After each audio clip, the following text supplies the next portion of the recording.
హల్లెలూయా.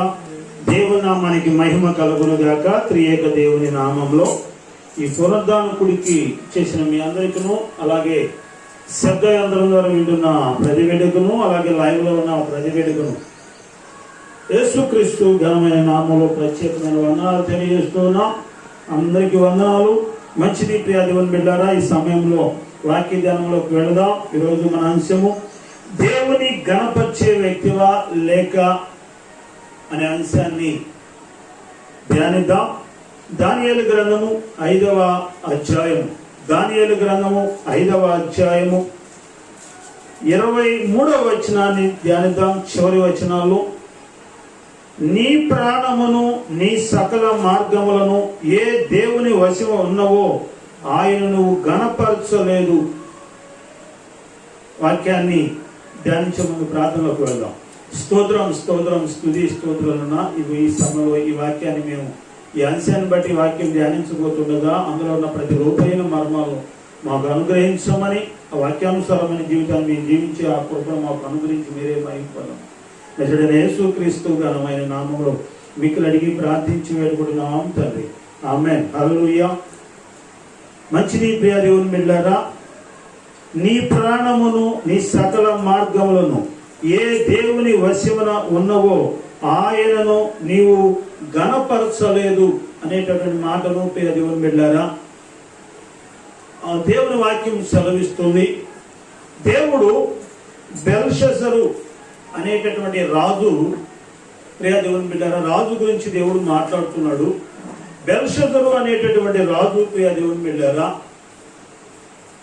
అధిపతులను 1000 మంది అధిపతులను, అలాగే ప్రియ దేవుని బిడ్డలారా అక్కడ ఉన్నటువంటి తన రాణులను కానీ ఉపపత్తులను కానీ అందరినీ పిలిచి విందు చేస్తూ దేవుని మందిరములో ఉన్నటువంటి ఉపకరణాలు తీసుకొని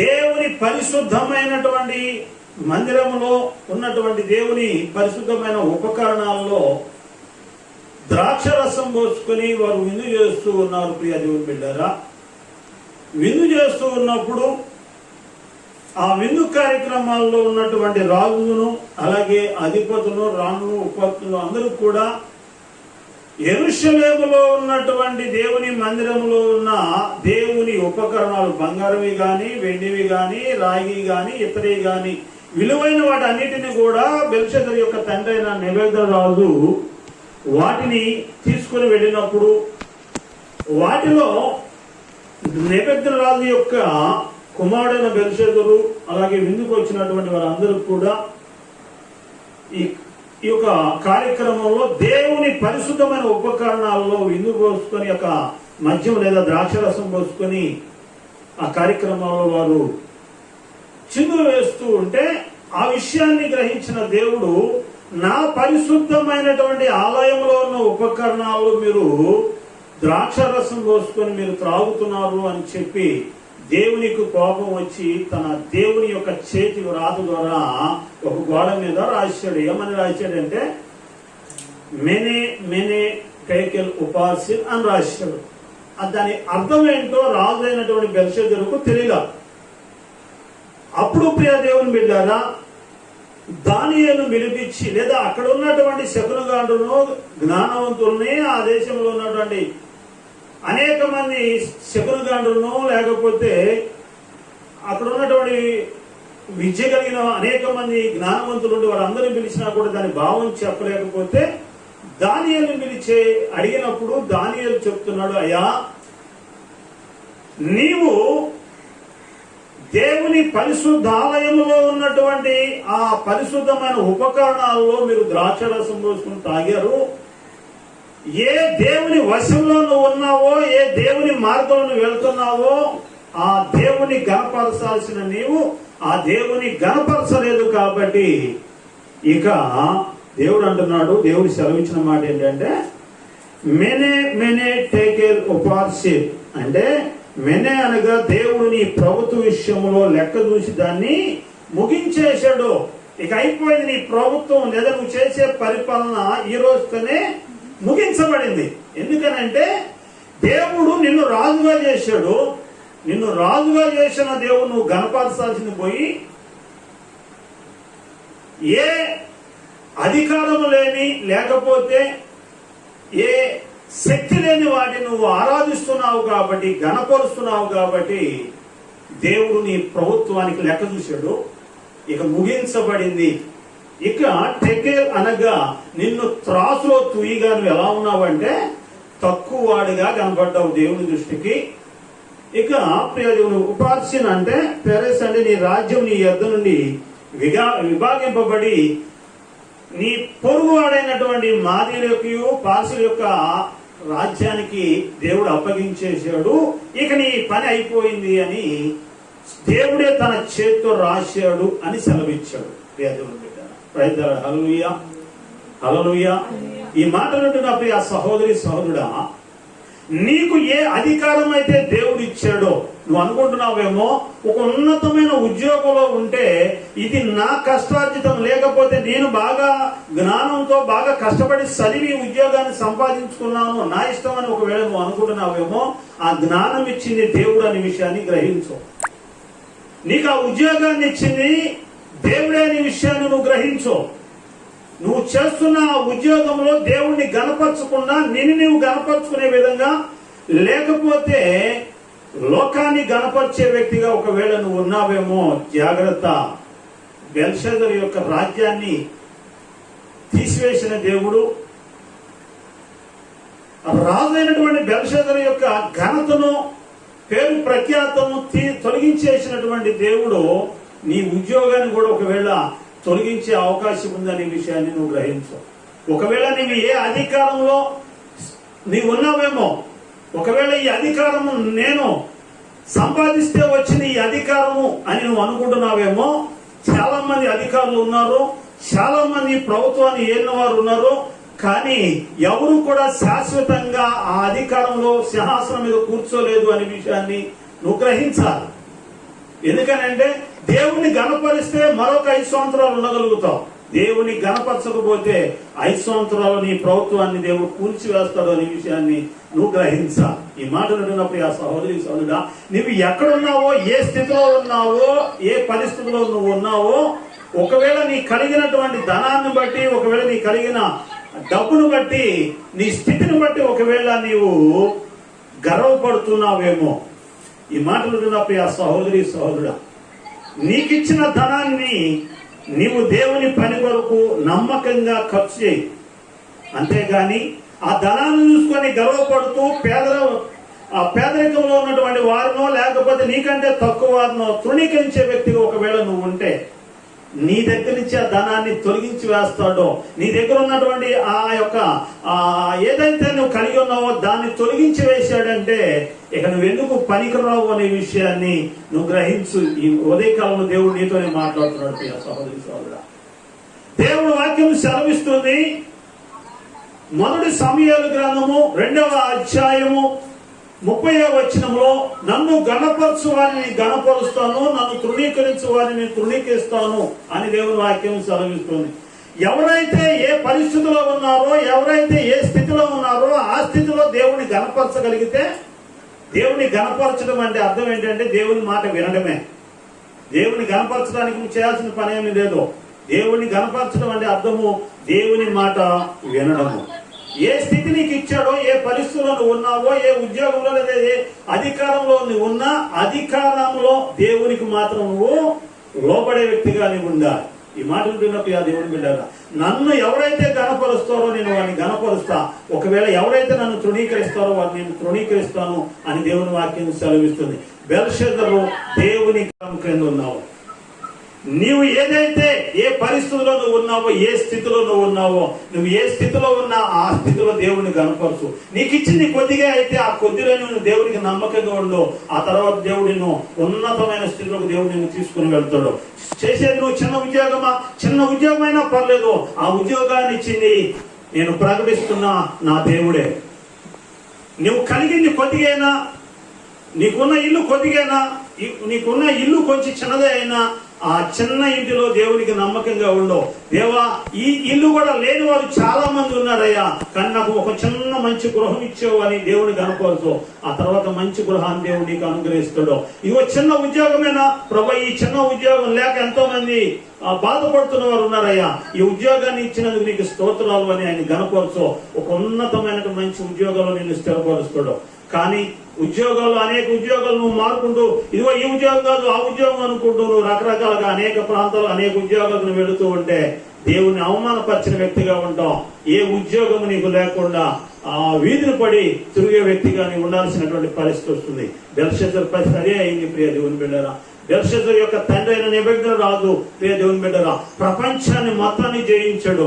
ప్రపంచాన్ని మొత్తాన్ని కూడా ఏలినటువంటి నా యొక్క రాజుగా అతను ఉన్నాడు. కానీ ఆ రాజుకు ఒక రోజు కల వచ్చింది. ఆ కలభావాన్ని చెప్పడానికి దానియేలును పిలిచాడు. దానియేలు కలభావాన్ని చెప్పాడు. అయ్యా, నువ్వు దేవుని గణపరచగలిగితే, ఇదిగో నీ యొక్క హృదయంలో దేవునికి చోటు ఇవ్వగలిగితే, నీ రాజ్యంలో దేవుని గణపరిచే విధంగా నువ్వు గనక ఆ రాజ్యాన్ని ఏలగలిగితే దేవుని నీ రాజ్యాన్ని స్థిరపరుస్తాడు. లేదంటే నువ్వు పశువు అనే గడ్డి మేస్తావు అరణ్యంలో అని చెప్పి సెలవిస్తున్నాడయ్యా దేవుడు నీకు ఇచ్చిన కలభావాన్ని. అదే అని అంటే దేవుని బిడ్డరా, దేవుడి యొక్క మాట ప్రకారం కొంతకాలము 1 సంవత్సరం లోపే విన్నాడు. ఆ తర్వాత ఆ యొక్క అంటాడు 4వ అధ్యాయం, దానియేలు గ్రంథం 4వ అధ్యాయంలో 30వ వచనం ఒకసారి కనుక చూస్తే, రాజు బబులోను ఈ మహా విశాల పట్టణము నా బలాధికారమును నా ప్రధాన ఘనతను కనపరచుటకే నా రాజధాని నగరంగా నేను కట్టించింది కాదా అని తనలో తాను గర్వపడ్డాడు. ఈ మహా విశాల పట్టణము, దీనిలో ఉన్నటువంటి ఈ పట్టణంలో ఉన్నటువంటి ఈ నగరంలో ఉన్నటువంటి ఈ విశాలమైనటువంటి ఆ మేడలు గాని ఆ నగరాల్లో ఉన్నటువంటి కట్టడాలు గాని అన్ని చూస్తే నా బలాధికారం కాదంటారా, నా జ్ఞానం బట్టి కట్టింది కాదంటారా అని తన యొక్క గర్వాన్ని అక్కడ కనపరుస్తూ ఉంటే వెంటనే దేవుడు దేవుని బిడ్డరా, ఎప్పుడైతే రాజు నోట ఈ మాట వెలువడిందో ఆకాశం నుంచి ఒక శబ్దము వచ్చి, ఏదనగా రాజు నెబుకద్నెజరు, ఇదే నీకు ప్రకటన, నీ రాజ్యము నీ యొద్ద నుండి, హల్లెలూయా, నీ రాజ్యము నీ యొద్ద నుండి తొలగిపోయింది అని చెప్పి దేవుడు ఆకాశం నుంచి ఒక శబ్దం ద్వారా రాజు అయినటువంటి నెబుకద్నెజరుకు తెలియపరిచాడు. ఎందుకు నీ ఉద్యోగం పదే పోతుందో తెలుసా? చేస్తున్న చిన్న ఉద్యోగమైనా, చేస్తున్న అధికారమైనా, లేక ఏ అధికారంలో నువ్వు నిలబడి ఉన్నావో, అధికారంలో ఉన్న నీవు దేవుని గణపరచకుండా నీ బలాధికారాన్ని ఏదో ప్రజలు కనపరుచుకోవాలనుకుంటే దేవుడు నీ బలాధికారాన్ని అణిచివేస్తాడు, నీ రాజ్యాన్ని కూల్చివేస్తాడు, నీ శత్రువులను లేపి వారికి అప్పగిస్తాడు అనే విషయాన్ని నువ్వు గ్రహించు. ఎందుకు నువ్వు చేస్తున్న దానిలో నమ్మకంగా ఉండకపోయినప్పుడు దేవుడు పీకేస్తున్నాడు అంటే, అది తీసివేస్తున్నాడు, తొలగించి వేస్తున్నాడు అంటే నువ్వు దేవుని గణపరచకుండా జీవిస్తున్నావు కాబట్టి. ఈ మాట ఉంటున్నప్పుడు దేవుని బిడ్డారా, రాజైన సౌలు గురించి దేవుడు ఈ ఉదయకాలంలో మనతో మాట్లాడుతున్నాడు. సౌలుతో దేవుడు చెప్తున్నాడు, సౌలా, నీవు అమాలేకులు మొత్తాన్ని కూడా నశింపచేయి, ఎవరు మిగలడానికి లేదు, ఏ పశువులు కూడా మిగలడానికి లేదు అన్నాడు. కానీ సౌలు దేవుని మాటను పక్కన పడేసి ధిక్కరించేసి తన మాట ప్రకారము బలిసిన వాటిని, క్రొవ్విన వాటిని, ఆ దేశపు రాజుని బ్రతకనిచ్చి బక్కసిక్కిన వాటన్నిటిని కూడా చంపేశాడు. అప్పుడు దేవుడు పశ్చాత్తాపడు, ఎందుకు నేను ఇశ్రాయేలు దేశానికి రాజుగా సౌలు ఎందుకు చేశానని సంతాపపడిను అని దేవుని వాక్యం సెలవిస్తుంది. 15వ అధ్యాయంలో, మొదటి సమూయేలు గ్రంథము 15వ అధ్యాయము 22వ వచనంలో ప్రియ దేవుని బిడ్డలారా ఆ వాక్యాలు మనకు సెలవిస్తూ ఉన్నాయి. 15వ అధ్యాయము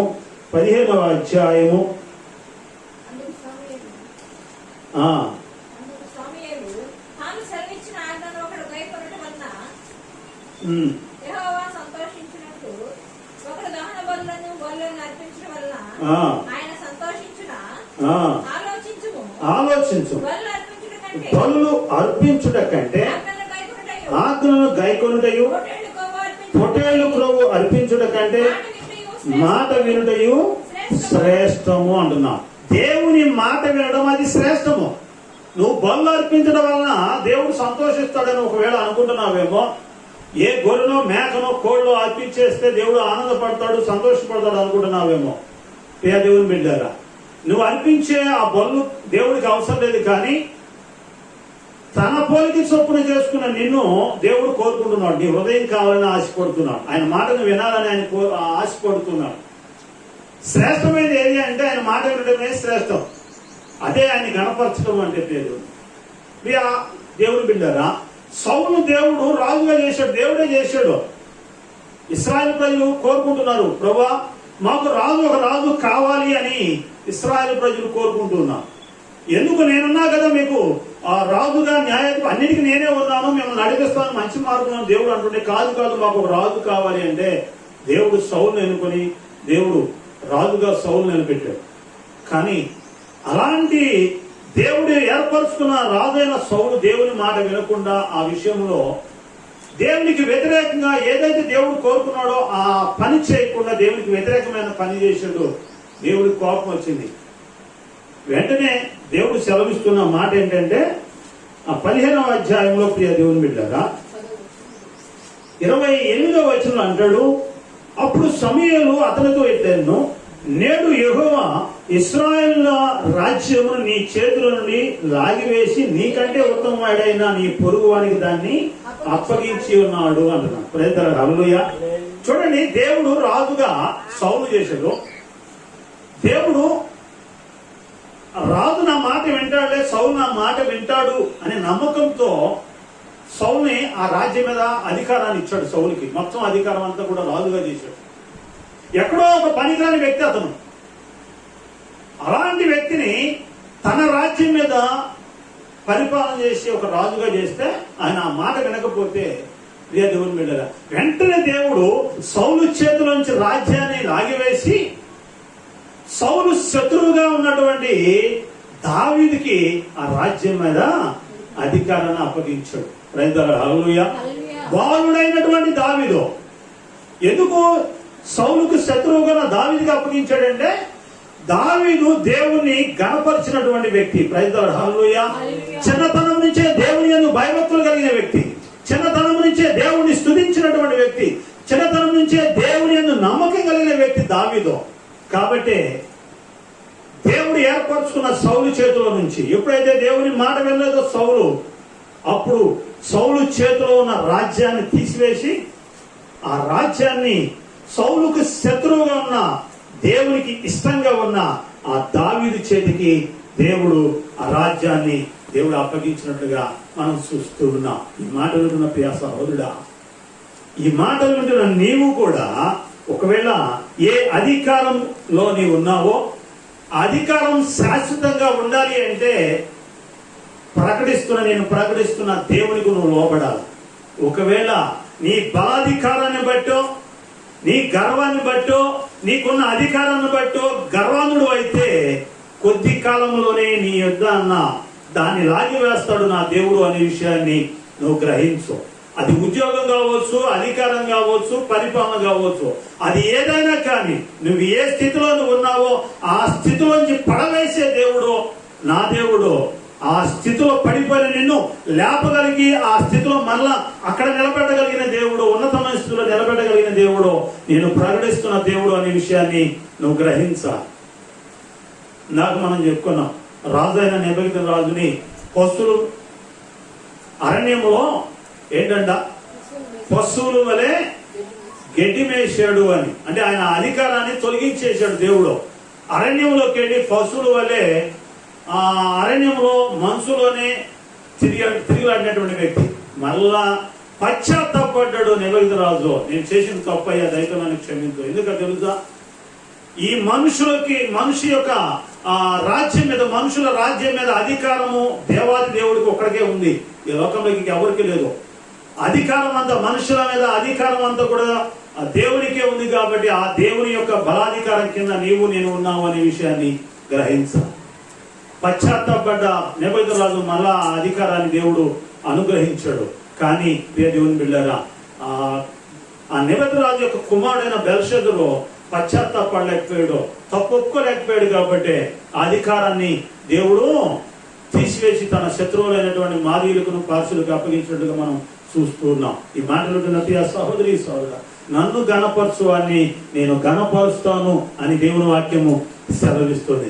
నీవు గనక అది ఏదైనా కానీ, ఏ స్థితిలో నువ్వు ఉన్నా, అది చదువులో కావచ్చు, ఉద్యోగంలో కావచ్చు, లేక అధికారంలో కావచ్చు, పరిపాలన కావచ్చు, లేక నీ కలిగిన ధనాన్ని బట్టి కావచ్చు, నీ కలిగిన ధనమైన దేవుని ఇవ్వాల్సిందే.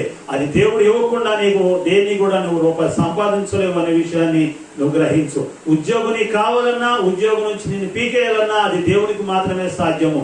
నిన్ను ఒక ఉన్నతమైన స్థితిలో నిలబెట్టాలన్నా, లేకపోతే దరిద్రుడిగా చేయాలన్నా అది నా దేవునికి ఒక్కడికి మాత్రమే అధికారం ఉందనే విషయాన్ని నువ్వు గ్రహించు. ప్రియ దేవుని బిడ్డలారా, నిన్ను జ్ఞానవంతుడిగా చేయాలన్నా లేదా అజ్ఞానిగా చేయాలన్నా అది దేవుడికి ఒక్కడికి మాత్రమే అధికారం ఉందనే విషయాన్ని నువ్వు గ్రహించు. నీకు ఇచ్చిన జ్ఞానము దేవుడు ఇచ్చాడు.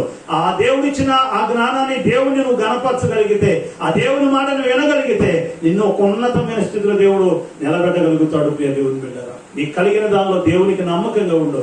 ఆ తర్వాత దేవుడు ఒక ఉన్నతమైన స్థితిలో దేవుడు నిన్ను నమ్మకమైన వ్యక్తిగా నిన్ను చేస్తాడు. అందుకే అంటాడు, ఒక వ్యక్తి దేశాంతరం వెళ్ళేటప్పుడు తన దగ్గర ఉన్నటువంటి ఆ యొక్క డబ్బుల్ని తన దగ్గర పనిచేసే వారి దగ్గర అప్పగించి వెళ్తాడు. ఒకరికి 1 తలాంతు, మరొకరికి 5 తలాంతులు, మరొకరికి 10 తలాంతులు అప్పగించి వెళ్ళినప్పుడు 10 తలాంతులు అప్పగించినటువంటి ఆ యొక్క వ్యక్తి మరొక 10 తలాంతులు సంపాదించి నమ్మకంగా ఉంటాడు. దేవుని బిడ్డగా 5 తలాంతులు కలిగిన వ్యక్తి 5 తలాంతులు నమ్మకంగా మరొక 5 తలాంతులు సంపాదిస్తాడు. 1 తలాంతు కలిగిన వ్యక్తి పూర్తి చేస్తాడు. ఎందుకనంటే ఆయన ఏం వెతడు, ఏమి కోయినటువంటి వ్యక్తి, కఠినమైనటువంటి వ్యక్తి అని చెప్పి ఎవరో చెప్పిన మాట విని ఇచ్చినటువంటి తలాంతు ఇచ్చినటువంటి వ్యక్తి యొక్క మాట వినకుండా ఎవరో చెప్పిన మాట విని ధిక్కరించినటువంటి మాటను ధిక్కరించే వ్యక్తిగా ఉన్నాడు. ఆ వ్యక్తి రానే వచ్చాడు, నేను ఇచ్చిన వాటిని తీసుకురాని అన్నప్పుడు 10 తలాంతుల వ్యక్తితో అంటాడు, ఇదిగయ్యా నువ్వు నాకు 10 ఇచ్చావు, 10కి 10 సంపాదించాను అంటే, బడా నమ్మకమైన దాసుడా, 10 పట్టణం మీద నీకు అధికారాన్ని ఇస్తున్నానంటే. 5 తలాంతులు కలిగే వ్యక్తి అంటాడు, అయ్యా ఇదిగో నువ్వు 5 తలాంతులు నాకు ఇచ్చావు, ఇదిగో 5 తలాంతులు నేను 5 తలాంతులు సంపాదించాను, ఇగో ఈ 10 తలాంతులు తీసుకుంటే బడా నమ్మకమైన వాడివి, ఇదిగో నువ్వు 5 పట్టణం మీద నువ్వు అధికారం కలిగి ఉన్నావు అంటే. అదే 1 తలాంతులు అంటాడు, అయ్యా నువ్వు కఠినమైన వాడవు, ఎవరికి ఏం పెట్టని వాడవు, ఎందుకు పనికిరాని వాడు అని నాకు తెలిసింది, అందుకే నేను దీన్ని భూమిలో దాచిపెట్టాను, పాతిపెట్టాను అంటే. వీడిని తీసుకెళ్ళి వెలుపుల ఊరి వెలుపుల పడేయండిరా అంటాడు, కొట్లో పడేయండి అంటే నరకంలో పడేయండి. ఎందుకంటే నువ్వు దేవుని మాట నువ్వు వినా. 5 తలాంతులు ఇచ్చినప్పుడు నమ్మకంగా 5కి 5 సంపాదించిన వాడు నమ్మకంగా ఉన్నాడు కాబట్టి ఇంకా 5 పట్టణాల మీద అధికారాన్ని కలిగి దేవుడు ఇచ్చాడు. అందుకే నువ్వు ఏ స్థితిలో ఉన్నా ఆ స్థితిలో దేవుడు నమ్మకంగా ఉండు అంతే. ఆ ఇచ్చిన దేవుడు నీకు ఇచ్చింది కొద్దిగా అయినా కొద్దిలో నమ్మకంగా ఉంటే దేవుడు ఒక ఉన్నతమైన స్థితిలో వెళ్తాడు. అంతేగాని నాకు దేవుడు ఏ సహాయం చేశాడు, ఇదిగో ఎప్పుడు చూసినా ఈ పేదరికంలో ఉంటాను, ఎప్పుడు చూసినా ఈ గుడిసెలో ఉన్నాను, నాకు దేవుడు ఏ సహాయం చేశాడు అని దేవుడి మీద నువ్వు తిరుగుబాటు చేస్తే ఆ గుడిసె లేకుండా నీకు చేస్తాడు. చిన్న ఉద్యోగమే కదా అని నువ్వు దేవుడిని తృణీకరిస్తే అసలు ఆ ఉద్యోగం అనేది లేకుండా చేస్తాడు. ఆ విషయాన్ని నువ్వు గ్రహించు. అలాగే నువ్వు కలిగింది ఉన్నతమైన స్థితిలో నువ్వు ఉండొచ్చు, ఆ ఉన్నతమైన స్థితిలో అయినా దేవుని గణపరిచే వ్యక్తిగా నువ్వు ఉండు. అప్పుడు ఇంకా ఉన్నతమైన స్థితిలో నమ్మకంగా శాశ్వతంగా ఉండవు. లేదు నీ కలిగిన దాన్ని బట్టి చూసి గర్వపడుతూ ఇతరులను తృణీకరించేవారిగా లేక దేవుని గణపరచకుండా దేవునికి విరోధంగా ఒకవేళ నువ్వు జీవిస్తే ఆ ఉన్నతమైన స్థితిలోంచి నేను కిందకి పడవేయగలిగిన శక్తి నా దేవునికి ఉంది. ఆ పడవేయక ముందే దేవునికి నమ్మకంగా ఉండు అని దేవుని వాక్యం సెలవిస్తుంది. ఈ మాటలు ప్రియ దేవుని బిడ్డారా, అందుకే అంటాడు, నన్ను గణపరచు అని నేను గణపరుస్తాను, నన్ను ఎవరైతే తృణీకరిస్తారో వారిని నేను తృణీకరిస్తాను అని ఆ మొదటి సమయంలో 2వ అధ్యాయం 30 వచ్చిన మాట రాయబడి. ఎందుకు ఆ మాట రాయబడి అంటే ఏలి ఆ యొక్క ఆలయానికి లేదా దేవుని పరిశుద్ధ మందిరానికి యాజకుడుగా ఉన్నాడు. దేవుని యాజకుడుగా ఉన్న ఏలి తన 2 కుమారులు కూడా యాజకులుగానే ఉన్నారు. అక్కడ పనిచేస్తూ ఉన్నారు. అయితే ఏలి యాజకత్వంలో ఉన్నటువంటి ఏలి తన ఇద్దరు బిడ్డలను దేవుని సన్నిధిలో సరిగ్గా లేదా నమ్మకంగా పెంచలేకపోయాడు. వారు పాపం చేస్తున్నటువంటి, మందిరానికి వస్తున్నటువంటి స్త్రీలతో పాపం చేస్తున్నటువంటి వ్యక్తులుగా ఉన్నారు. అలాగే మందిరానికి వచ్చి మొక్కుబళ్ళు చెల్లించుకున్న, బళ్ళు అర్పిస్తున్నటువంటి ఆ వ్యక్తులు బళ్ళు అర్పించేటప్పుడు ఆ మాంసం ఉడికిన తర్వాత యాజకులకి, దేవునికి అర్పించిన తర్వాత యాజకులకి పెడతారు. అలాంటిది దేవునికి ఆ నైవేద్యం అర్పించకుండానే, బళ్ళు అర్పించకుండానే ముందుగానే పచ్చి మాంసం మాకు కావాలి అని చెప్పి వారు బలవంతంగా లాక్కొని వెళ్లే పరిస్థితులకు వాళ్ళు వెళ్ళిపోయారు. ఏలీ కుమారుడు లేదా ఆ యొక్క మందిరంలో యాజకుడిగా ఉన్నటువంటి ఆ ఏలీ కుమారులు ఆ పచ్చి మాంసం తీసుకొని మాకు దేవుడికి అర్పించేదాకా కాదు, ఉడకబెట్టేదాకా కాదు, మాకు పచ్చి మాంసం కావాలి అని దేవుని బిడ్డరా యాజకత్వాన్ని అవమానపరిచే విధంగా వారు నడిచారంట. దేవుని బిడ్డరా, దేవుని యాజకుడని ఏలి తన బిడ్డను సరైన మార్గంలో పెంచకపోవడాన వారు దేవుని గణపరచకపోగా, దేవుని తృణీకరిస్తూ దేవుని యొక్క మందిరాన్ని అవమానపరిచే విధంగా వారు జీవించినట్లుగా పరిశుద్ధ గ్రంథం సెలవిస్తుంది. దేవుని యాజకుడైన ఏలి తన బిడ్డలను దేవునికి నమ్మకంగా పెంచకపోవడాన్న దేవుని కోపం వచ్చి అంటాడు, నన్ను గణపరచకుండా నన్ను తృణీకరిస్తూ నీ బిడ్డలను గణపరుస్తున్నావు కాబట్టి నీ బిడ్డలు ఇద్దరు కూడా మరణిస్తారు అని చెప్పి దేవుని వాక్యం దేవుడు సెలవిస్తున్నాడు. చూడండి, నమ్మకంగా 40 సంవత్సరాలు ఉన్నాడు ఏలి, కానీ తన బిడ్డలు మాత్రము నమ్మకంగా పెంచలేకపోయాడు. దేవుని సన్నిధిలో యాజకుడుగా నమ్మకంగా ఉన్న ఏలి తన బిడ్డను ఎందుకు దేవుని మార్గంలో పెంచలేకపోయాడో ఏమో, కానీ బిడ్డలు మాత్రం చెడు ప్రవర్తన కలిగిన వారిగా ఉన్నారు. తర్వాత ఏలి కుమారులు యాజకులుగా రావాలి, అది వంశపారంపర్యంగా వస్తున్నది. కానీ వారు పాపం వలన, వారు దేవుని గణపరచకపోవడానా, వారు దేవుని అవమానపరిచిన వ్యక్తిగా ఉంటానా, వారు దేవుని మాట వినకపోవడానా ఆ యాజకత్వాన్ని దేవుని బిడ్డరా ఆ ఏలి కుమారుల చేతిలో నుంచి ఏం చేశాడంట, తన పొరుగువాడైన సమూయేలుకి అప్పగించను. హల్లెలూయా. ఈ రాజ్యాన్ని లాగివేసి మరొకరికి ఎందుకు ఇస్తున్నాడో పరిపాలన చేస్తున్న నాయకులు ఒకసారి మనం కనుక జ్ఞాపకం చేసుకుంటే చాలా సార్లు ఏముంటుందంటే 5 సంవత్సరాలు ఒక నాయకుడు, మరొక 5 సంవత్సరాలు మరొక నాయకుడు, లేదా 10 సంవత్సరాల తర్వాత ఆ రాజ్యాన్ని కూల్చివేసి మరొక నాయకుడిని ఎన్నుకుంటూ ఉంటాం. మనం ఎందుకో తెలుసా, మనం దేవుడు ప్రేరేపిస్తాడు. కారణం ఏంటంటే ఆ రాజ్యాన్ని, ఆ రాజుగా లేదా ఆ రాజ్యాన్ని ఏలే నాయకుడు నేనే ఎన్నుకున్నాను, కానీ అతను నా మాట ప్రకారం నాకు ఇష్టానుసారంగా నన్ను సంతోషపెట్టే విధంగా లేడో, తను ఆ బలాధికారంతోనూ తన రాజ్య అధికారాన్ని బట్టి తను గర్వంతో ఉన్నాడు. కాబట్టి ఆ రాజ్యాన్ని లాగివేసి అతని శత్రువైన మరొకరికి నేను ఇస్తున్నాను అని చెప్పి దేవుని వాక్యం సెలవిచ్చిన రీతిలో ఈ రాజ్యాన్ని ఏదే నాయకులను కూడా అలాగే 5 సంవత్సరాలకు ఒకళ్ళు, 5 సంవత్సరాలకు ఒకళ్ళు, లేదా 10 సంవత్సరాలకు ఒకళ్ళు అలా ఏలుబడి చేస్తూ ఉంటారు. ఈ మాటలు తప్పి ఆ సహోదరి సహోదరుడా, నువ్వు నమ్మకంగా ఉండు, నీకు ఇచ్చిన దాన్ని నమ్మకంగా ఉండు, మరొక 5 సంవత్సరాలు నువ్వు చేయగలుగుతావు. లేదా నీకు ఇచ్చిన ఏదైనా యాజకత్వంలో నువ్వు నమ్మకంగా ఉండవు, తర్వాత నీ బిడ్డలు యాజకులుగా ఉంటారు. నువ్వు ఉంటుంది సేవకుడుగా ఉంటున్నావా, దేవుని సన్నిధిలో నమ్మకంగా ఉండు, ఆ తర్వాత నీ బిడ్డలు సేవకులుగా వస్తారు. నువ్వు చేస్తున్న ఉద్యోగం నమ్మకంగా ఉండు, అది నీకున్నాల్సిన ఎంత అధికారం అయితే ఉందో ఆ ఉద్యోగం చేసే అధికారం నీకు ఎంతవరకు అయితే ఉందో అంతవరకు నువ్వు నమ్మకంగా ఉండగలుగుతావు, దేవుడు ఉంచుతాడు. లేదు అంటే మార్గ మధ్యంలోనే సకల మార్గాలని ఆయన వశంలో ఉన్నాయి, సకల మార్గం ఆయన వశంలో ఉంది. ఆ విషయాన్ని గ్రహించు. మార్గంలోని మధ్యలోనే ఆ ఉద్యోగం నుంచి దేవుడు నిన్ను తొలగించే అవకాశం ఉంది అనే విషయాన్ని నువ్వు గ్రహించు. చాలా మంది కూడా మధ్యలో ఉద్యోగాన్ని మానేస్తారు, సస్పెండ్ చేస్తున్నారు. కారణం ఏంటంటే అది దేవునికి అయిష్టంగా ఆ సమయంలో జీవించారు. కాబట్టి ఈ మాటలు నొప్పి ఆ సహోదరుడా, చేస్తుంది అది ఉద్యోగమా, చేస్తుంది పరిపాలన, చేస్తుంది యాజకత్వమా, చేస్తున్నది ఏదైనా చిన్నదైనా పెద్దైనా ఇచ్చిన దేవుని గణపరిచే విధంగా నువ్వు ఉండగలిగితే నువ్వు శాశ్వత కాలము దాని మీద నిలబడగలుగుతావు. లేదు దేవుని గణపరచుకున్న లోకాన్నో లేదా మనుషులను గణపరిచే విధంగా ఉంటే మధ్యలోనే దాన్ని లాగివేసి నీ శత్రువుకు దేవుడు దానికి అప్పగిస్తాడు. ఆ తర్వాత నువ్వు కన్నీరు కారవలసినటువంటి పరిస్థితి వస్తుంది. ఇందాక మనం చెప్పుకున్నాం, సౌలు చేతిలో నుంచి దావీదు చేతికి ఇచ్చాడు అని. ఈ మాట ఉంటున్న ప్రియ దేవుని బిడ్డరా, మరి దావీదు చేతిలో దావీదు ఒక పరాయి స్త్రీది తో పాపం చేసినప్పుడు దేవుడు హెచ్చరించాడు. దేవుడు ఆ రాజ్యాన్ని పీకి త్రాగివేయాలనుకున్నాడు. కానీ దావీదు పశ్చాత్తాపడ్డాడు. కానీ తర్వాత